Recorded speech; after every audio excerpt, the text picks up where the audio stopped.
भारत का middle class, ये वो तबका है जिसे अक्सर अर्थव्यवस्था की रीढ़ की हड्डी कहा जाता है और जो राजनीति का सेंटर पॉइंट भी है।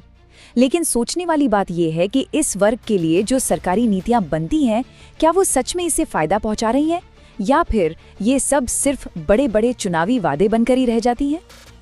यही वो बड़ा सवाल है और आज हम इसी का जवाब ढूंढने की कोशिश करेंगे इस पूरे विश्लेषण में। तो सबसे पहले तो ये समझना जरूरी है कि आखिर मिडिल क्लास राजनीति के लिए इतना जरूरी क्यों है। असल में ना इसकी अहमियत दोहरी है। देखिए, एक तरफ तो इस वर्ग का वोट किसी भी चुनाव का पासा पलट सकता है और दूसरी तरफ इसकी जेब का हाल ही देश की अर्थव्यवस्था की असली तस्वीर दिखाता है।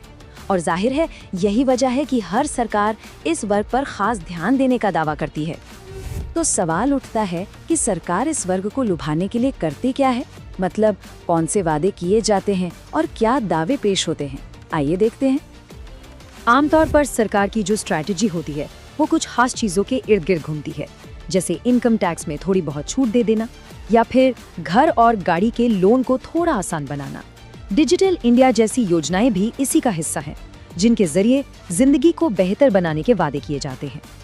और हाँ, ये सिर्फ नीतियां नहीं होती, इनका तो चुनावी मंचों पर इतना जोर शोर से प्रचार किया जाता है कि ये सत्ताधारी पार्टी के पॉलिटिकल मैसेज का एक अहम हिस्सा बन जाती हैं। लेकिन इन सरकारी दावों और वादों की जमीनी हकीकत क्या है? क्या मिडिल क्लास का अनुभव सच में इतना अच्छा है जितना बताया जाता है?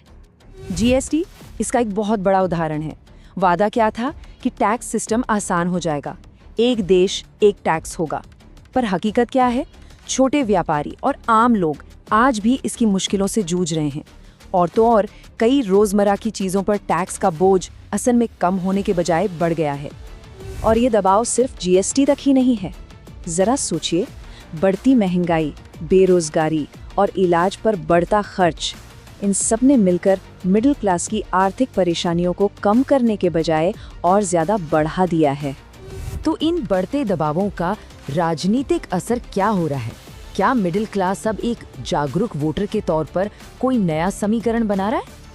देखिए, एक समय था जब मिडिल क्लास को एक भरोसेमंद वोट बैंक की तरह देखा जाता था, मतलब एक ऐसा ग्रुप जिसे पार्टी अपना पक्का सपोर्टर मानकर चलती थी। लेकिन अब वो दौर बदल रहा है। आज का मिडिल क्लास पहले से कहीं ज्यादा जागरूक है। उसे चुनावी प्रचार और जमीनी हकीकत के बीच का फर्क साफ साफ समझ में आता है। तो अगर इस वर्ग तक सच में फायदा पहुंचाना है तो सिर्फ चुनावी वादों से काम नहीं चलेगा। इसके लिए तो लंबी अवधि की ठोस आर्थिक योजना बनानी होगी और टैक्स के ढांचे में भी कुछ जरूरी सुधार करने होंगे। ये सारी बातें हमें आखिर में एक सबसे बड़े सवाल पर लाकर खड़ा कर देती हैं, एक ऐसा सवाल जो इस वर्ग के भविष्य को तय करेगा। तो भविष्य का सबसे बड़ा सवाल यही है कि क्या भारत के मिडिल क्लास को कभी वास्तविक आर्थिक लाभ मिलेगा या फिर वो हमेशा की तरह सिर्फ चुनावी प्रचार का एक जरिया बनकर रह जाएगा।